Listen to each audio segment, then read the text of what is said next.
बिस्मिल्लाहिर्रहमानिर्रहीम। अस्सलाम वालेकुम। Welcome in my कंजुल Rahman cooking valley. आज हम बनाने जा रहे हैं गाजर का हलवा। इससे पहले अगर आपने मेरे चैनल को सब्सक्राइब नहीं किया है तो प्लीज़ मेरे चैनल को सब्सक्राइब कीजिए और साथ में मौजूद बेल आइकन को प्रेस कीजिए ताकि मेरी हर आने वाली नई वीडियो आपको पहले मिल सके। गाजर का हलवा बनाने के लिए मैंने गाजर ली है 10 kg और मैंने इसे अच्छी तरह वॉश कर लिया है। अब मैं आपको बताती हूँ कि मैं किस तरह इसको कश करूँ। सबसे पहले हम नाइफ़ की मदद से गाजर को इस तरह से छील लेंगे। गाजर को आप इस तरह छील लें। देखिए गाजर अच्छी तरह से छिल गई है। अब मैं ऊपर से और नीचे से इसका सिरा थोड़ा थोड़ा सा काट दूंगी। कद्दूकश की मदद से हम इसको कश कर लेंगे। गाजर को लंबा लंबा कश करना है, इससे हमारे हलवे का लुक बड़ा प्यारा आएगा।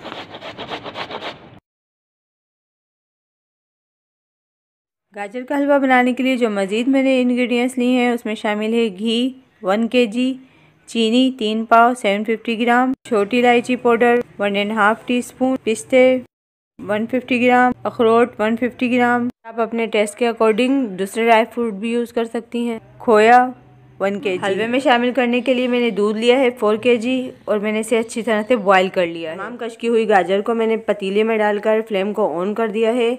फ्लेम को हम मीडियम टू हाई कर देंगे ताकि हमारी गाजर जल्दी से पकना शुरू हो जाए। इसके बाद हम मीडियम फ्लेम पर पकाएंगे। गाजर को थोड़ी थोड़ी देर में अच्छी तरह से चलाते रहेंगे ताकि गाजर कहीं से जल ना जाए।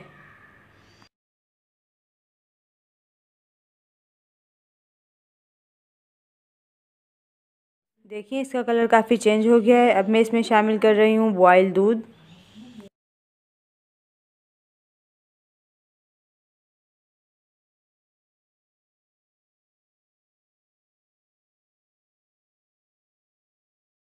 गाजर और दूध को अच्छी तरह से मिक्स कर लीजिए।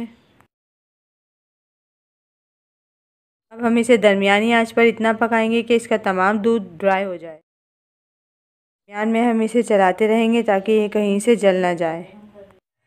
देखिए दूध ड्राई हो गया है। अब मैं इसमें शामिल कर रही हूँ इलायची पाउडर और चीनी।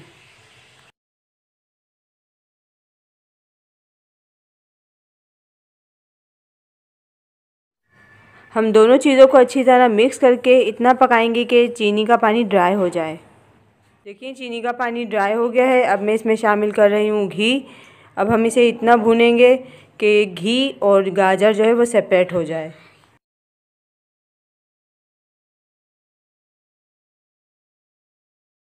देखिए गाजर का हलवा बहुत अच्छी तरह से भुन गया है और घी भी हमारा अलहदा हो गया है।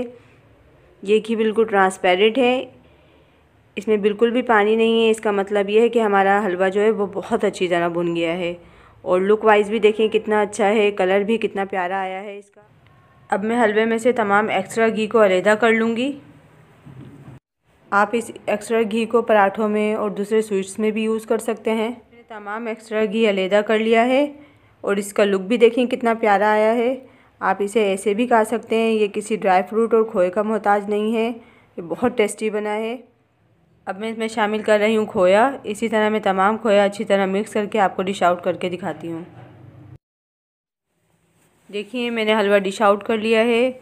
अगर आपको मेरी रेसिपी पसंद आई है तो इसे लाइक कीजिए, शेयर कीजिए। इंशाल्लाह मिलते हैं नेक्स्ट रेसिपी के साथ। अल्लाह हाफिज़।